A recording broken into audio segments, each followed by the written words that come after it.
이 시간 하나님 앞에 사도신경으로 신앙 고백 드리면서 여수 성령 치유센터 예배를 하나님께 올려드리겠습니다.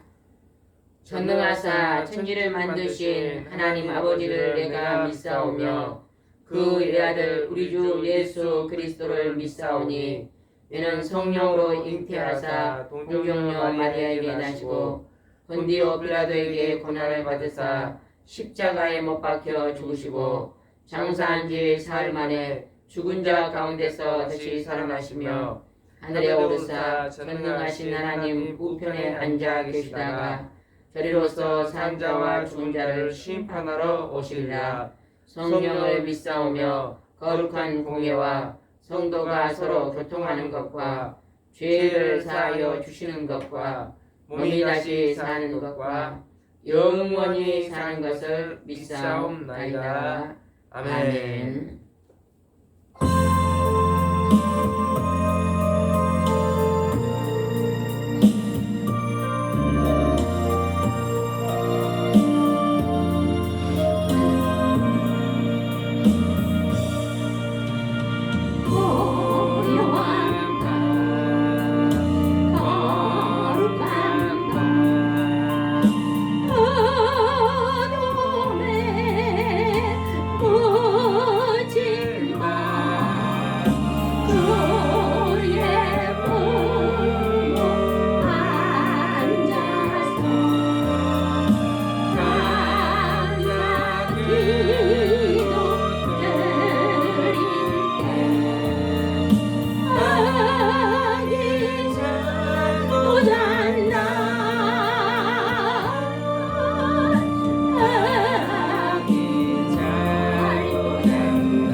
하나님의 말씀을 보겠습니다.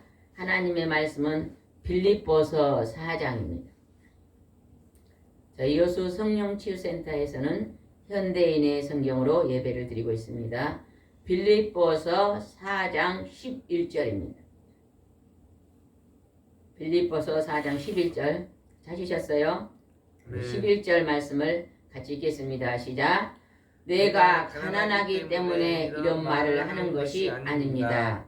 나는 어떤 형편에서도 스스로 만족하는 법을 배웠습니다. 바울은 하나님을 잘 믿는 사람이었습니다.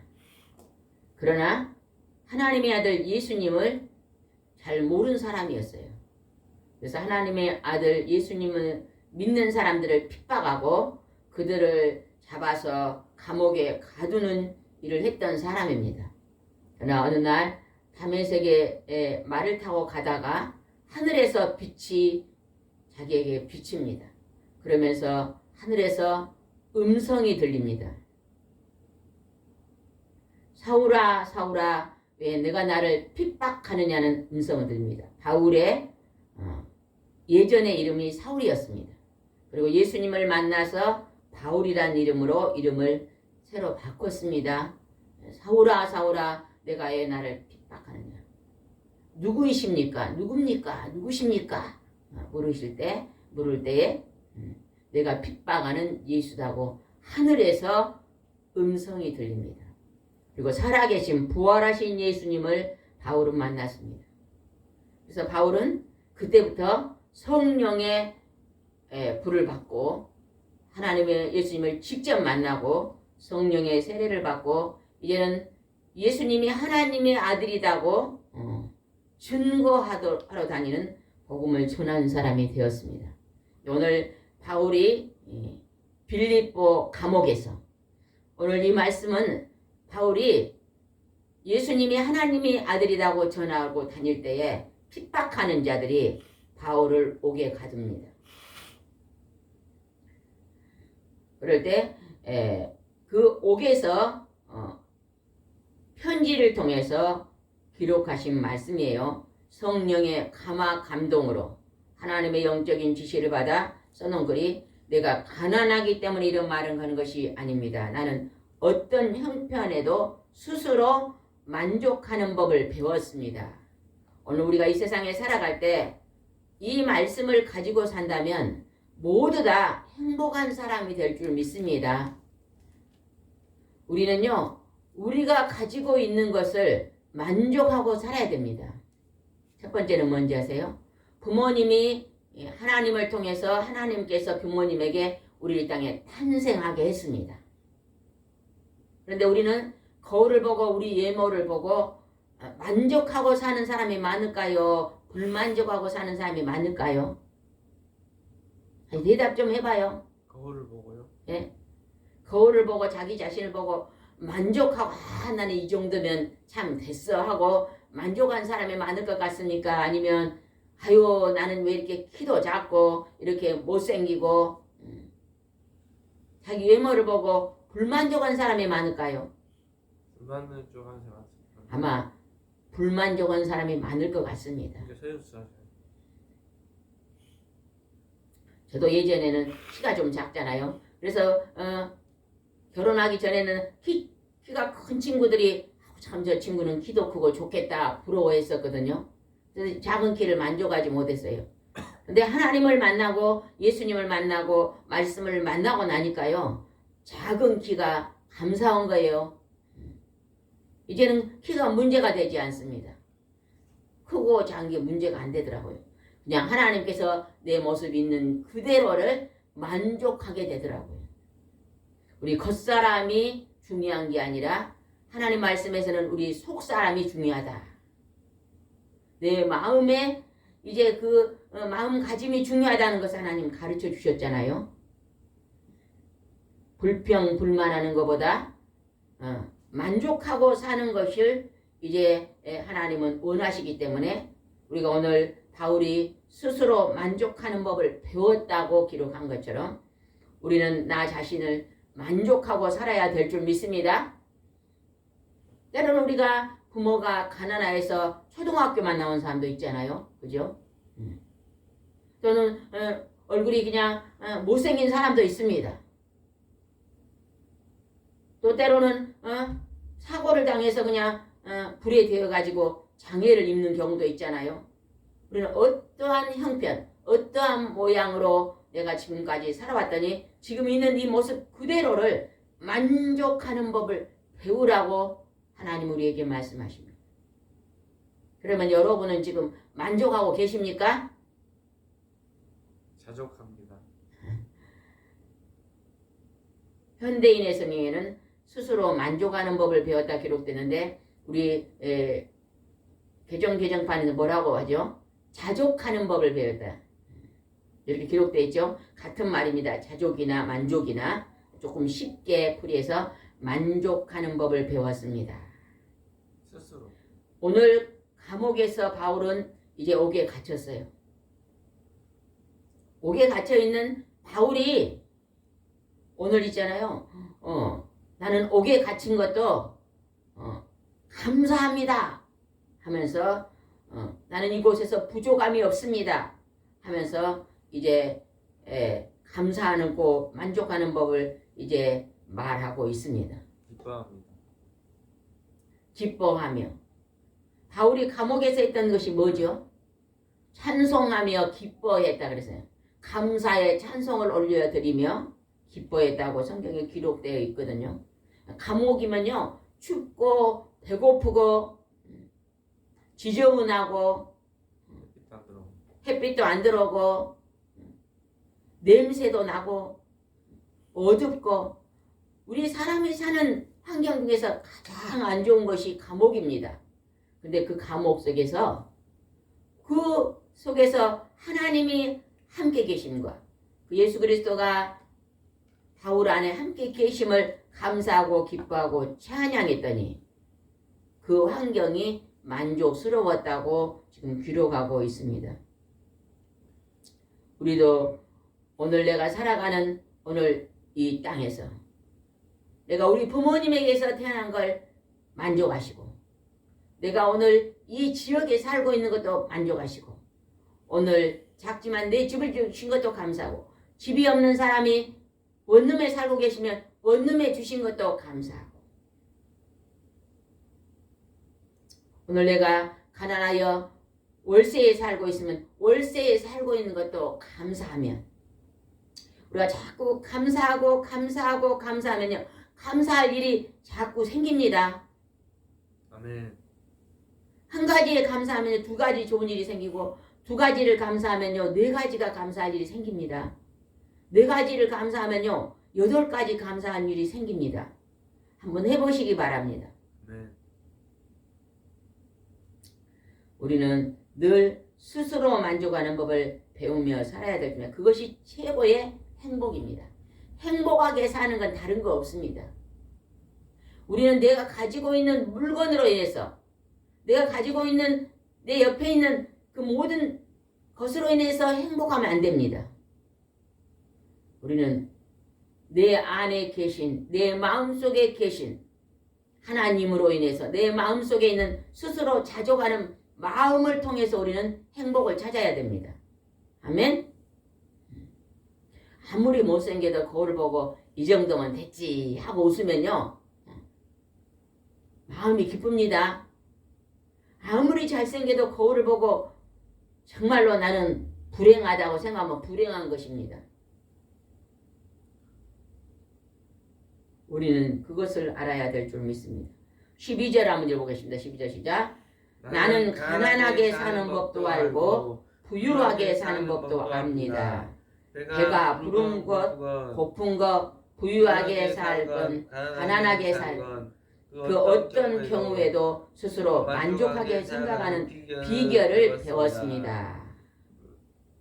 우리가 이 세상을 살아가다 보면 때로는 가난할 때도 있고 부유할 때도 있습니다. 배고플 때도 있고 배부를 때도 있습니다. 가난할 때도 있고 부유할 때도 있고 아플 때도 있고 건강할 때도 있고 웃음이 나올 때도 있고 울음이 나올 때도 있습니다. 우리는 그 어떠한 처지에 있다 할지라도 그곳에서 스스로 만족하는 비결을 배우라고 말씀하십니다. 아멘.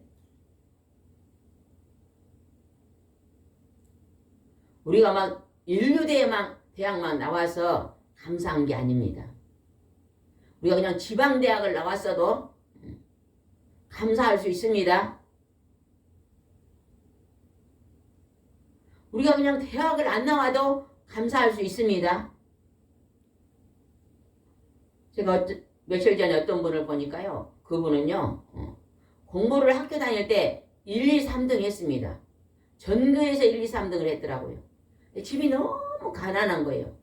아버지가 일찍 돌아가시고 어머니께서 품바리에서 살았는데 자녀가 셋입니다. 그러니까 너무너무 어려우니까 어머니가 대학을 가를 수가 없는 거예요.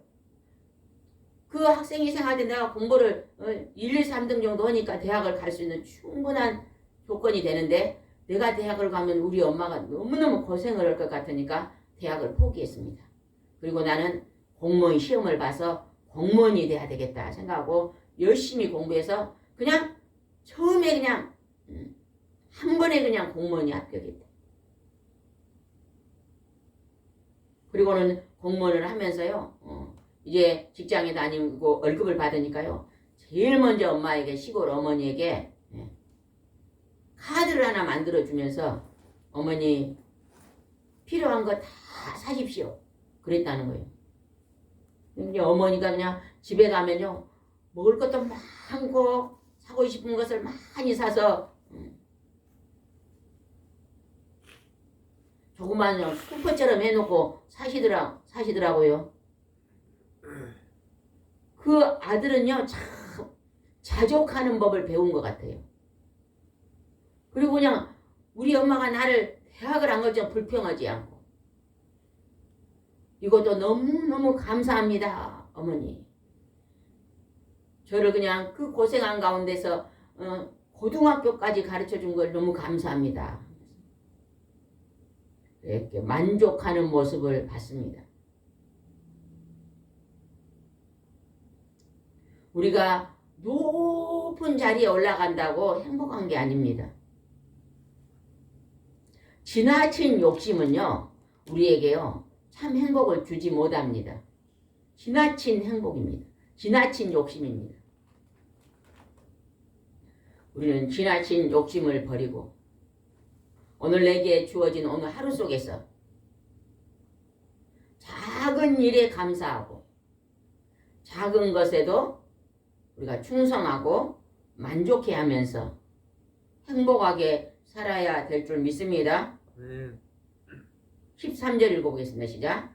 나에게 능력 주시는 분 안에서 나는 모든 것을 할 수 있습니다. 우리가 때로는 어떤 일을 하려면요. 지난번에 어떤 분이요. 운전면허를 배우려고 그래요. 근데 그냥 운전면허를 따려고 하니까 힘이 든 거예요. 공부를 많이 배우지 못해서 내가 운전면허를 딸랐는데 이게 잘할 수 있을지 없을지 염려된다고 말하신 분이 계셨어요. 기도하시면서 열심히 하면 될 겁니다. 그랬더니요. 열심히 하더니 그냥 운전면허를 딱 따가지고 지금 운전을 굉장히 잘합니다. 그분이요. 운전면허를 처음 배우려니까요. 자신감이 없고 용기가 없었지만 하나님 앞에 주님 앞에 놓고 주님 저를 도와주세요. 열심히 기도했더니요. 그리고 노력했더니요. 할 수 있도록 도와주시고 이제는 운전을 잘합니다. 우리가 이 땅에서 잘 못하는 것은요. 도움을 구해야 됩니다. 누가 우리를 오늘 돕고 계시죠? 성령의 하나님. 보혜사. 보혜사란 뜻이 뭐예요? 돕는 자. 도우시는 분이란 뜻이잖아요. 그래서 보혜사 성령님. 우리를 필요한 것들을 도와주시고 계신 그분 앞에 우리는 기도를 해야 될 줄 믿습니다. 아멘. 할 수 있다? 하면 된다. 누가 도와주시기 때문에? 성령의 하나님이 도와주시기 때문에 할 수 있습니다. 아멘. 평생 동안 나는 넉넉히 살 수 있습니까? 없습니까? 넉넉히 삽니다. 네. 욕심을 내려놓으면요. 작은 것도 넉넉합니다. 지금 시대에요. 생활비를 100만을 가지고 살아라면요. 불평불만할 사람 참 많습니다. 그렇죠? 근데 저는 살아보니까 100만 원을 가지고도요 넉넉이 사라지더라고요. 모든 것을 줄이니까요 낮아지고 줄이니까 사라지더라고요. 네. 우리가 예전에 비해서 차가 있을 때는요 차에 들어가는 게 많잖아요, 그죠? 근데 그냥 차를 그냥 이제는 나이가 많으니까 이제 어른들한테 별로 안 들어가는데요. 그렇죠. 학생들의 어른들은 이제 우리 수준 저는 제 기준을 말했잖아요. 목사님이 이제 70이 넘었으니까 교육비가 많이 차도 줄이고 또 우리가 의복을 사는 것도 좀 줄이고 음식에 외식하는 것은 잘 안 하지 않잖아요. 그리고 외식하는 것 굉장히 비싸더라고요. 이제 외식하는 것도 줄이고 손님도 그냥 식당에 가서 대접하려면 좀 물질이 많이 들어가잖아요. 가정에서 요리해서 대접하고 우리가 이런 것들을 많이 줄이면 얘들 사교육비가 많이 들어. 요즘 젊은 사람들은요 어린아이 키울 때 사교육비가 많이 들어가잖아요. 그것 때문에 근데 우리가 사교육비를 안 들여도요 그 자녀 공부 잘 할 수 있습니다. 문제집만 사주면요 문제집만 열심히 풀면 스스로 공부하는 법을 배웁니다. 선생님들은 막 사교육에 가서 그냥 학원에 가서 선생님들은 돈을 많이 주고 배우는 것은요 선생님이 가르치지만 문제집을 사가지고 스스로 풀어보는 것은요 학교 선생님한테 모르는 건 물어보고 하면요 얼마든지 사교육비 없이도 큰 돈이 들지 않고도 공부시킬 수 있습니다. 우리가 너무 우리 자녀들을 너무너무 1등을 시키려고 하니까 힘든 것입니다.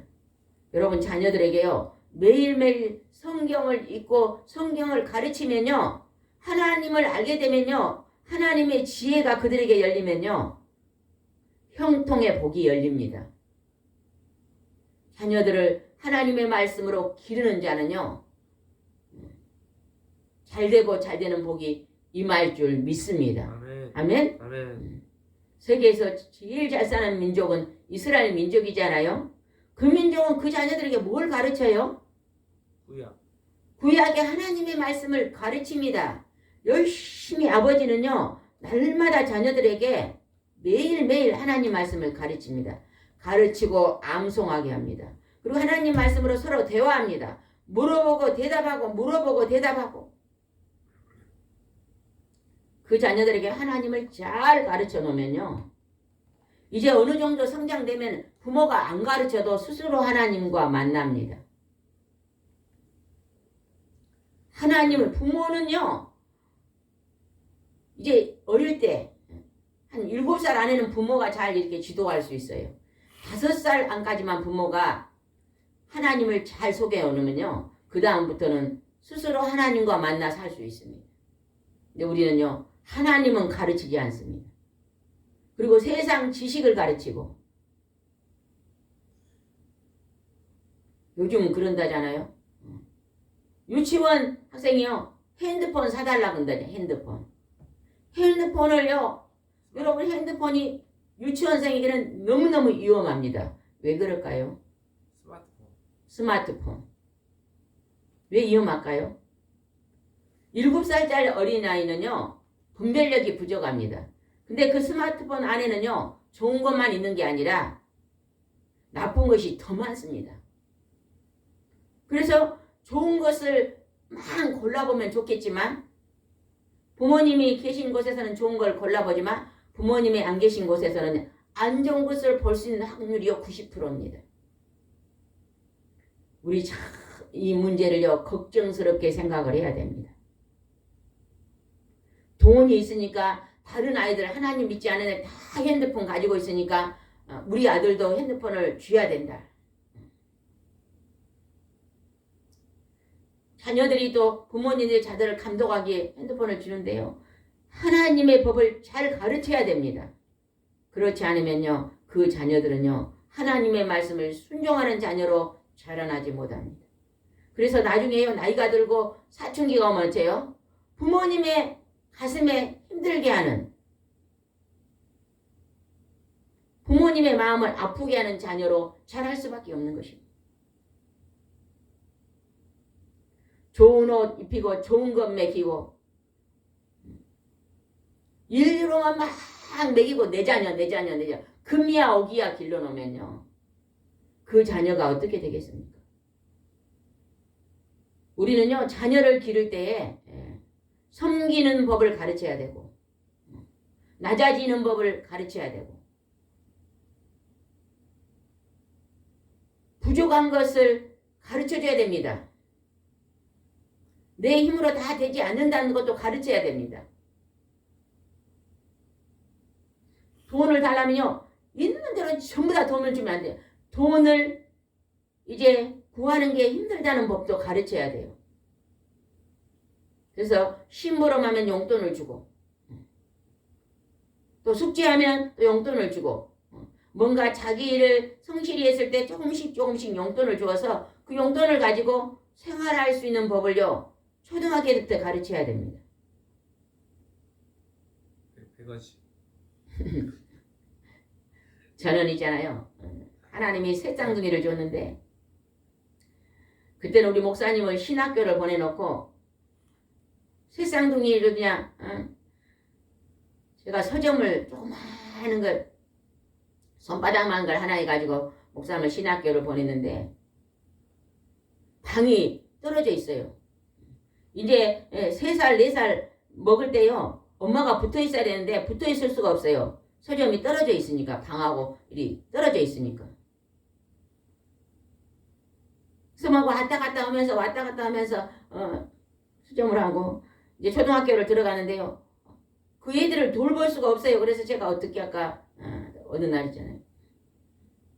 10가지를 만들어 벽에 딱 붙였습니다. 숙제하기, 성경 읽기, 일기 쓰기, 심부름 하기, 사이좋게 놀기 막 이런 거 막 10가지를 딱 써가지고 하나에 100원씩 줬거든요.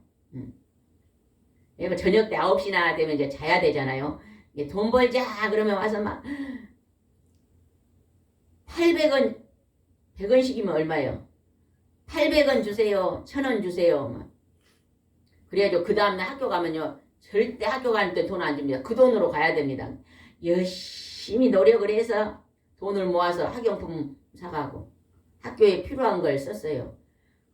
6년 동안 그렇게 했다니요. 아주 좋은 습관이 걸려서 스스로 공부하는 거 공부해란 말 안 하고 숙제해란 말 안 해도 다 숙제해놓고 왜? 돈 벌어야 되잖아. 돈 벌어. 100원씩 벌어가지고 학교 가야 되니까 참 제가 그걸 하나님이 그냥 그런 지혜를 줘서 했는데 지금 생각 너무 잘한 것 같아요. 어느 날 스웨덴에 공부하는 법을요 한번 유튜브로 봤거든요. 봤더니요 거기도 그렇게 하더라고요. 심부름 오면 얼마 주고 아버지 구두 닦으면 얼마 주고 청소하면 얼마 주고 그러더라고. 하나님이 나는 예전에 하나님이 그런 법을 주셨군. 그랬더니 막 장난감 사주란 말도 안 하잖아요. 맛있는 거 과자 사주란 말도 안 해요. 왜? 자기가 벌어서 자기가 써야 되니까. 그게 습관화가 되니까요. 어른이 돼도 그렇게 좋습니다. 전략하게 살고 아끼는 법을 알고 구제하고 선교하는 법도 알고 우리가 하나님 앞에 드리는 예물은요. 하나님 앞에 유익되게 쓰여지잖아요. 그래서 우리가 이제 어른이 되니까 11제물 하나님께 곳간에 드리고 감사 예물도 주일 예물도 드리고 이러한 법을 우리가 배운 것입니다. 14절 한번 읽어보겠습니다. 14 시작. 그러나 여러분이 어려움을 당하고 있는 나를 도와준 것은 정말 잘한 일이었습니다. 우리가 우리 옆에 어려움을 당한 사람이 있으면요. 우리가 그들을 위해서 중보 기도도 해줘야 됩니다. 배고픈 사람이 있으면요. 같이 식사도 해야 됩니다. 옷이 없고 춥고 있는 사람들은요. 내게 두 벌 얻는 걸 나누어 줄 수 있어야 됩니다.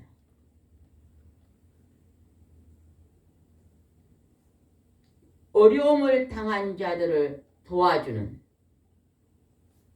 우리나라에서도요. 가난하고 힘든 분들한테 복지를 많이 하잖아요. 그 나라가요. 진짜로 좋은 나라는요. 복지가 점점점 늘어난대요. 복지 사업이 늘어나는 거예요. 지금 우리 어르신들 70, 80대 가지고요. 그냥 자녀들 기르면서 모든 것을 다 드리고 이제는 연세 들어 나이 드셔서 이제 몸이 아프고 가난하게 사신 분들이 굉장히 많잖아요. 나라에서 그분들에게 복지를 주시잖아요.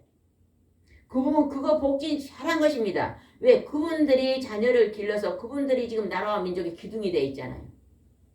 이 나라가 이렇게 잘 살고 있고 그들이 세금을 내서 나라가 잘 살기 때문에 그 수고했던 우리 지난날의 할아버지 할머니들, 어머니 아버지들 그들의 수고를 인정해 줘야 됩니다. 나라가. 그게 복지입니다. 사회 복지입니다. 노인들 놀고 있는데 왜 그 아까운 세금으로 거기다 다 줘? 그런 분이 계시더라고요. 그분은 좀 넉넉하신 분이니까 그런 힘든 사람의 형편을 몰라서 그러는 것 같아요. 그러나 우리가 만나보면요. 진짜로 힘든 분들이 많이 있잖아요. 주위에. 그런 분들의 형편을 우리는 돌아봐야 될 줄 믿습니다. 15절 읽겠습니다. 시작. 빌립보 사람 여러분도 잘 알고 있겠지만 내가 기쁜 소식을 전하던 초기에 마게도니아 던 때 서로 도움을 주고받은 교회는 여러분밖에 없습니다. 서로 도움을 주고받는 교회. 우리는요. 전부 다 농촌, 어촌, 산촌, 도시, 성벽에 있는 모든 교회는 다 하나님의 교회입니다. 예수 그리스도의 교회입니다. 우리가 그냥 교회별로 편을 나누면 안 됩니다. 혹시 우리 교회 다니다가 누가 이사를 가서 가까운 교회 가겠습니다 하면 우리는요. 성도님, 집사님 그렇게 하십시오 하고 우리는요. 그분이 그렇게 가도록 도와줘야 됩니다. 그냥 1시간 거리인데 꼭 우리 교회라고 오라고 할 필요는 없습니다. 그리고 또 우리는 때로는 그러잖아요. 우리 교회 다니다가 그냥 다른 교회 가면 막 너무너무 섭섭해가지고 그 사람에 대해서 안 좋게 말하는 경우도 좀 있잖아요. 그런 습관들은 버려야 됩니다. 하나님은 한 사람 한 사람에게 다 하나님의 이름의 교회를 줬습니다. 이름의 교회입니다. 우리는 장차 하늘나라에 가면요. 이름의 교회로 올라갑니다. 우리가 잘못 생각하면 이래요.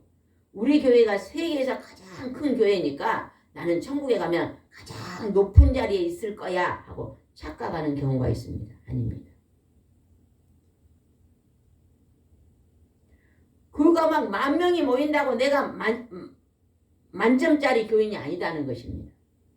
그러면 시골에 한두 명 있는 교회는 우리 교회는 초라하고 보잘것이 없으니 나는 빵점이야. 이것도 아닙니다.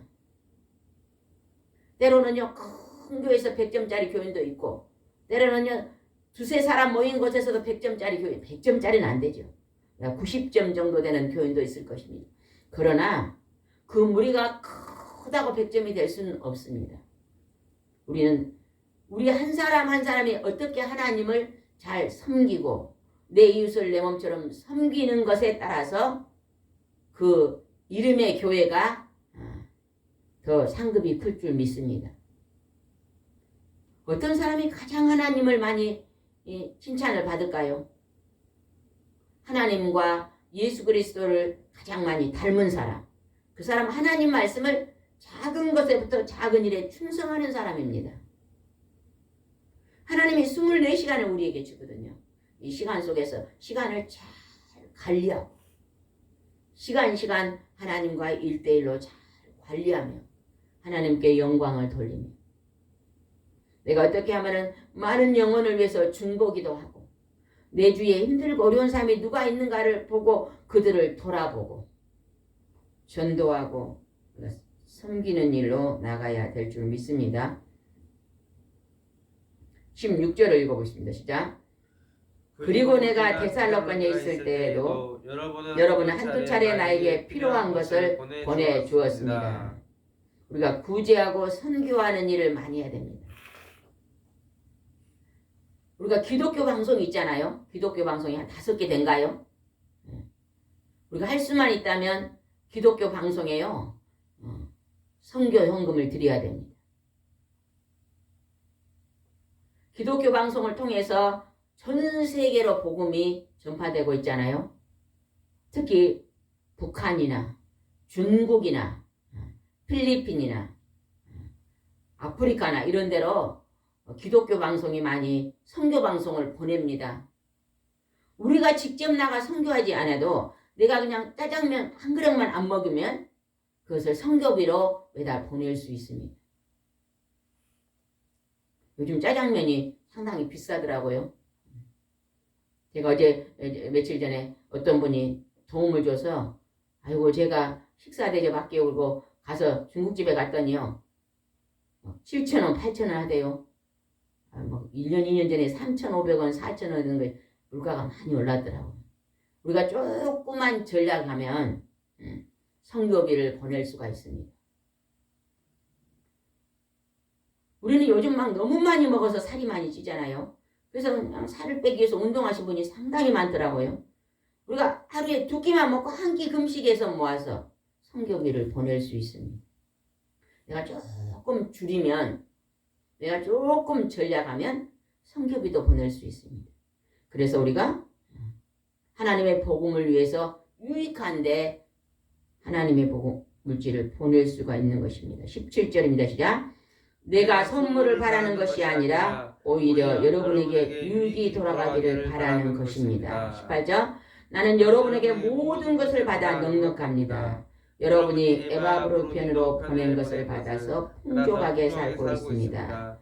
여러분이 보낸 선물은 하나님께서 기쁘게 받으실 향기로운 제물입니다. 사람들이 바울이 감옥에 갇혀서 어려움을 알고 거기에 헌금을 걷어서 이제 보내줬습니다. 복음을 또 바울이 복음을 전하러 막 다닐 때에 선교 여행을 다닐 때에 또 헌금을 걷어서 보내줬습니다. 그런데 여기서 바울은 뭐라고 말해요? 여러분이 보낸 선물은 하나님께서 기쁘게 받으실 향기로운 제물이다. 우리가 하나님의 복음을 위해서 하나님의 교회에 헌물하고 11조와 감사 예물과 선교 예물과 구제 예물과 건축 예물과 주일 예물 이런 모든 하나님께 드리는 예물은요 하나님 앞에 하나님 나는 돈이 하나님이 아닙니다는 뜻이거든요. 사람들은 전부 다 돈이 최고입니다. 그죠? 돈 벌기 위해서 아침에 일찍 일어나서 직장에 가고 돈 벌기 위해서 밭에 가서 열심히 일하고 돈 벌기 위해서 공장에 가서 고생하고 돈 벌기 위해서 바다에 가서 이제 수고하고 그렇지만 그 돈을 하나님보다 높은 자리에 두면 안 됩니다. 그러면 돈의 노예가 됩니다. 돈이 있으면 좋고 돈이 없으면 슬프고 우리가 하나님이 1번지가 되면요. 그 모든 돈을 내가 수고하고 있었지만 그 돈은 하나님이 주신 걸로 믿어지면요. 하나님 은혜에 감사합니다. 작게 주시면 작게 준 대로 감사하고 많이 주면 많이 준 대로 감사해서 더 넉넉한 곳, 부족한 곳으로 보내주고 우리가 이러한 일들을 해야 되는 줄 믿습니다. 저는 얼마 전에 어떤 분한테 이런 얘기를 들었어요. 지금 전라도가 비가 안 오잖아요. 그래서 제가 전라도에 비가 안 오는데 우리 전라도 사람들이 하나님 앞에 혹시나 잘못한 게 혹시 있을까요? 물어봤거든요. 그분이 대답하는데 그 권사님인데 이러시더라고요. 제가 얼마 전에 방송을 봤는데 양파를 심어가지고 가격이 너무 작다고 전부 다 갈아엎은 것이 방송에 나왔다네요. 그게 때 마음이 아팠다 그러더라고요. 그건 잘못한 것 같아요. 아무리 가격이 싸도 그냥 원금만 나오면은 그것을 수확해서 이익이 조금 작더라도 이렇게 팔아야 되잖아요. 하나님은 그걸 원하십니다. 그러면 그냥 어디 단체 고아원이나 또 학교도 있잖아요. 어디 학교에 배급 급식한데 갈아엎지 말고 그 지역에 좀 어려운데 그런 데다 전화를 해서 양파가 너무 싸니까 그냥 원가만 주고 좀 가져가시라 그러고 고아원 같은 데 가져가시라 그러고 그러면 그분들이 와서 안 가져가시겠어요. 그냥 그렇게 농사지 갖고 가격이 싸서 전부 땅에다 갈아엎어버려요. 데모하는 것입니다. 데모. 가격 올려달라고. 벼가 막 누렇게 익었는데요. 막 그것을 막 기계로 전부 갈아엎어버리더래요. 쌀값이 싸다고. 마음이 아팠다. 그거는 잘못된 거 아니에요. 아무리 가격이 싸도 적자는 나지 않습니다. 이익이 작아서 그러지. 우리가 조그만 이익을 둔다도 내가 농사 지은 것으로 많은 도시, 어촌에 있는 사람들, 도시에 있는 사람들, 산촌에 있는 사람들, 외국에 있는 많은 가난한 사람들이 다 먹는다고 생각하면서 수고하면서 그냥 하나님 앞에 감사기도하고 거두어서 이제 이렇게 보고하면요. 하나님이 얼마나 기뻐하시겠어요. 우리는 지나치게 돈에 매여서 돈을 으뜸으로 여기면서 살면 안 될 줄 믿습니다. 19절을 읽어보겠습니다. 시작. 나의 하나님이 그리스도 예수님을 통해 영광 가운데서 그의 풍성함으로 여러분에게 필요할 모든 것을 넘치게 채워주실 것입니다. 우리가 하나님 앞에 씨를 심는 것은요. 하나님 앞에 물질을 드리는 건 하나님 앞에 씨를 심는 것입니다. 그것이 반드시 500년 역사가 일어나서 돌아옵니다. 돌아와. 가난한 사람일수록요. 누군가 오면 자꾸 뭔가요. 나누어 줘 보시기 바랍니다. 내가 막 무엇을 막 사다가 주는 것이 아니라 지금 내게 있는 거 있잖아요. 작은 것이면 내게 있는 것을 늘 나누어 주는 연습을 한번 해보시기 바랍니다. 그러면요. 내가 나누어 준 것이 다시요. 풍족하게 되돌아옵니다. 내가 받기를 원하느냐. 그러면 먼저 내가 주라고 성경에 기록되어 있잖아요. 그죠? 내가 받기 전에 먼저 주면 또 그 준 곳에서 받게 되는 것입니다. 그것이 누가 하게 하시냐? 하나님께서 필요한 것을 넘치게 채우십니다. 우리 집에 고구마가 막 세 자루가 있어요. 그러면 세 자루를 다 먹으려면 한 자루 정도는 썩습니다. 찬 것에 놔두면 썩잖아요. 그러면 그냥 세 자루 들어왔으면 한 자루 먹고 두 자리는 그냥 내가 그동안에 좀 신세지고 고마운 분이 있으면 그냥 나누어 먹습니다. 그러면 그분들이 그 고구마 먹고 그냥 가만히 있습니까? 어느 날 그냥 떡을 했어요. 아이고 지난번에 고구마를 이제 이렇게 대접받았는데 떡을 좀 드려야 되겠다고 이제 떡을 또 그 집에 나누어 줍니다. 그러면서 어째 우리는 풍족해지는 것입니다. 고구마는 썩지 않고 나누어 먹고 또 그것을 통해서 어느 날 그냥 또 떡도 먹을 수 있고 이것이 하나님께서 우리에게 서로 섬기고 사는 법을 가르치는 은혜입니다. 20절 읽어보겠습니다. 시작. 하나님 우리 아버지께서 길이길이 영광이 있기를 바랍니다. 하나님이 우리를 길이길이 사랑할 줄 믿습니다. 영광을 받으실 줄 믿습니다. 21절 그리스도 예수님을 믿는 모든 성도들에게 문안해 주십시오. 나와 함께 있는 형제들이 여러분 안에 문안합니다. 우리가 서로서로 날마다 문안의 인사를 해야 됩니다. 우리가 기도하다가요. 지난날에 은혜를 입은 사람이 생각이 나면요. 늦었지만 한번 전화하고 또 우리가 어느 날을 정해서 한번 찾아가서 인사하는 것도 참 좋습니다. 그죠? 우리가 선물을 좀 큰 선물이 아니라도 작은 정성을 딱 준비해가지고 감사의 표시를 하면 좋지 않습니까? 좋습니다. 선물을 주기를 좋아하는 사람은요. 친구가 많습니다. 인색한 사람 어째요? 친구가 없어요. 여러분이 무엇인가 귀한 거 있으면 늘 나누고 주는 사람이 되시기 바랍니다. 22절 보겠습니다. 시작. 모든 성도들이 여러분에게 문안하며 특히 로마 항실에 있는 사람들이 문안합니다. 이제 바울을 통해서 로마의 황실에까지 로마의 왕이 있는 그 황실에까지도 복음이 들어갔습니다. 그 길을 통해서 전 세계로 이제 복음이 들어왔잖아요. 23절 보겠습니다. 주 예수 그리스도의 은혜가 여러분과 함께하기를 기도합니다. 하나님의 은혜가 만방에 이제 퍼져나기를 우리는 소원해야 됩니다. 아멘. 아멘. 아멘. 우리가 오늘 내가 사는 사람에 만족하고 살려면요, 한 가지를 안 해야 됩니다. 뭘까요? 내가 오늘 나 자신을 만족하고 감사하고 살려면 뭘 안 하면 제일로 만족하고 감사하고 살 수 있을까요? 다른 사람과 나를 비교하지 마. 비교하지 않아야 돼. 근데 우리는 늘 다른 사람이 조금 나보다 잘난 사람이 있으면요, 부러워라 합니다. 비교하고. 조금 잘 사는 사람이 있으면 또 부러워라고 비교하고. 나보다 조금 똑똑한 사람이 있으면 막 부러워하고 비교하고. 나는 왜 이 모양일까 하고. 그것이 하나님은 원치 않습니다. 모든 사람은요, 오직 한 생명으로 하나님 보시기에 걸작품으로 만들어진 거예요. 맞아요? 틀려요? 나는 하나님의 보시기에 가장 좋은 모습으로 만들어졌다고 믿어집니까? 네. 안 믿어진가 봐. 아는 소리가 작은. 대답도 안 해, 대답도 안 해. 그러대요. 진짜로 막 아멘 소리가 나올 때 그 사람이 바로 스스로 만족하게 사는 행복한 사람입니다. 하나님 오늘 스스로 만족하는 법을 배워서 행복하게 살라고 말씀입니다. 그게 바로 그리스도 예수님의 은혜입니다.